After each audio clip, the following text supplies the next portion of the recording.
बोलिए शंकर भगवान की जय। बोलिए नारायण भगवान की जय। आप सभी को श्री कार्तिक मास की हार्दिक शुभकामनाएं। श्री सुज्जी महाराज शंकादिक 88,000 ऋषियों को कार्तिक मास का 19वां अध्याय सुनाते हैं। श्री सुज्जी महाराज शंकादिक 88,000 ऋषियों को ये युद्ध का प्रसंग सुनाने लगे तथा किस प्रकार से मां पार्वती ने भगवान विष्णु को आज्ञा दी, ये सब प्रसंग बताने लगे। श्री शौनक ऋषियों ने पूछा कि हे सुज्जी महाराज, जब भगवान नारायण को पार्वती ने इस प्रकार की आज्ञा दी, फिर भगवान विष्णु ने, भगवान नारायण ने क्या किया? तो श्री सुज्जी महाराज कहने लगे, भगवान नारायण पार्वती की आज्ञा पाकर अब तो जलंधर के नगर की तरफ बढ़ने लगे। जलंधर के नगर में जाकर उसके उद्यान तथा बाग बगीचे में जाकर ठहर गए और विचार करने लगे कि ऐसा क्या क्या कार्य किया जाए जिससे ये कार्य सिद्ध हो सके। यह सब विचार कर कर रात्रि हो गई। रात्रि में अपनी माया के द्वारा, अपनी शक्ति के द्वारा जलंधर की पत्नी वृंदा को सपन दिखाया। उस सपन में वृंदा को क्या दिखाई दिया? उस सपन में वृंदा ने देखा कि उसके पति का सिर मुंडा हुआ है। वह महिषा पर बैठकर, जिसके शरीर पर तेल लगा हुआ है, अनेक प्रकार के पशु पक्षियों ने उसे घेरा हुआ है। कोई चिल्ला रहा है, कोई बोल रहा है, कोई भौंक रहा है। इस प्रकार से अनेक प्रकार की आवाजें निकाल रहे हैं तथा वह महिषे पर बैठा हुआ दक्षिण दिशा की तरफ बढ़ रहा है। ऐसे नग्न अवस्था में अपने पति को जब दक्षिण दिशा की तरफ बढ़ते हुए देखा तो वृंदा को काफी चिंता हो गई और उसको ऐसी चिंता हुई कि जानो मेरे पति के साथ क्या हो गया।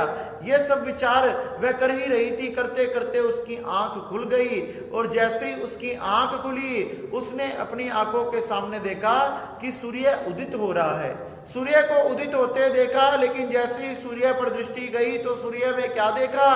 सूर्य में एक छेद है। सूर्य की जो अवस्था है वो मलिन है, कांतिहीन है। ऐसे सूर्य को देखकर और ये सब सपन के बारे में विचार कर कर वह घबराने लगी।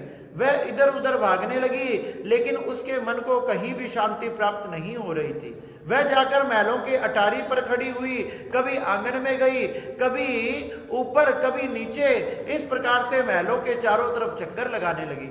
जब भी उसका मन शांत नहीं हुआ तो वो अपनी दोनों सखियों को लेकर बगीचे की तरफ बढ़ने लगी। और जब बगीचे घूमते घूमते जब वह जंगल की तरफ बढ़ने लगी तो उसने क्या देखा? दो भयंकर राक्षस संघ की तरह गरजते हुए उनकी तरफ भागे भागे आ रहे हैं। जब दो भयंकर राक्षस सिंह की तरह गरजते गरजते उनके समीप में आने लगे, उनको खाने के लिए दौड़ने लगे, तो उसी समय एक तेजस तपस्वी वहां प्रकट हो गया।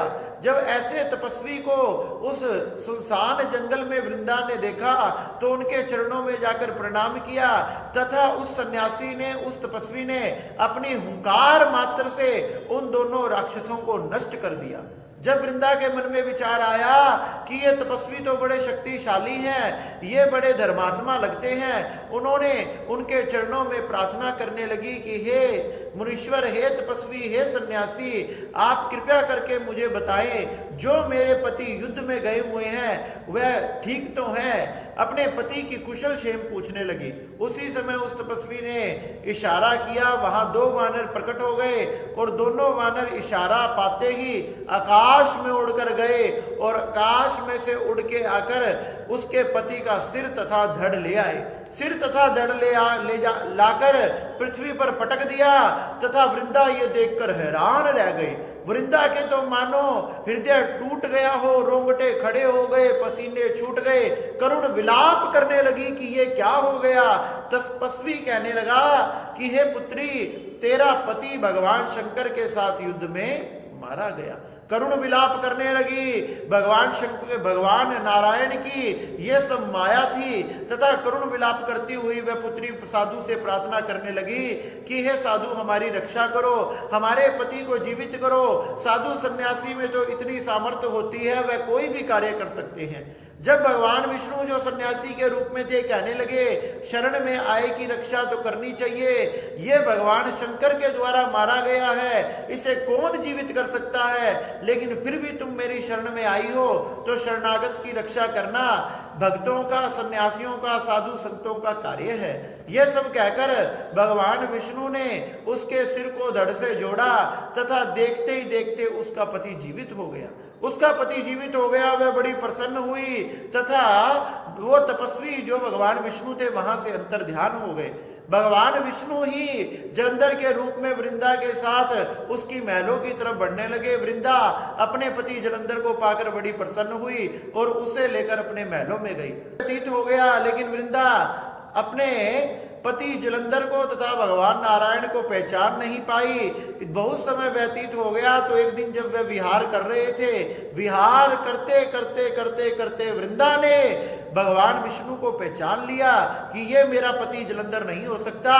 हे छलिया, हे विष्णु भगवान, ये आप ही हो, क्योंकि आप ही छल करना जानते हो। आपने मेरे साथ बहुत बड़ा छल किया है, आपने ही मेरे मन को बेचैन किया, मुझे ऐसा सपन दिखाया तथा जंगल में ऐसे दो भयंकर राक्षसों को प्रकट कर दिया, दो भयंकर राक्षसों को प्रकट कर दिया। यह सब आपकी ही माया थी, मैं तुम्हें श्राप देती हूं। भगवान नारायण रोकने लगे, लेकिन फिर भी वृंदा रुकी नहीं। भगवान नारायण को श्राप दे दिया कि जो दो राक्षस वहां वन में प्रकट हुए थे वह एक दिन आपकी पत्नी का हरण करके जाएंगे और आप भी अपनी पत्नी के लिए विलाप करोगी। जो दो वानर मेरे पति का सिर तथा धड़ लेकर आए थे, उन्हीं वानरों की सहायता से आपका कार्य बनेगा तथा जो आपका शिष्य था, जो आपके साथ था, उस समय भी वो आपका साथी बनेगा। इस प्रकार भगवान नारायण को श्राप देती हुई वह वृंदा सबके देखते ही देखते सभी देवी देवता प्रकट हो गए, आकाश से देखने लगे और आकाश से देखते देखते सभी देवी देवताओं के वह वृंदा अपनी योग माया से अपने पतिव्रत धर्म से अग्नि को प्रकट किया और अग्नि को प्रकट कर उस पतिव्रता नारी ने, वृंदा ने हाथ जोड़कर उस योग अग्नि में प्रवेश कर लिया। योग अग्नि में प्रवेश कर अपने आप को भस्म कर दिया।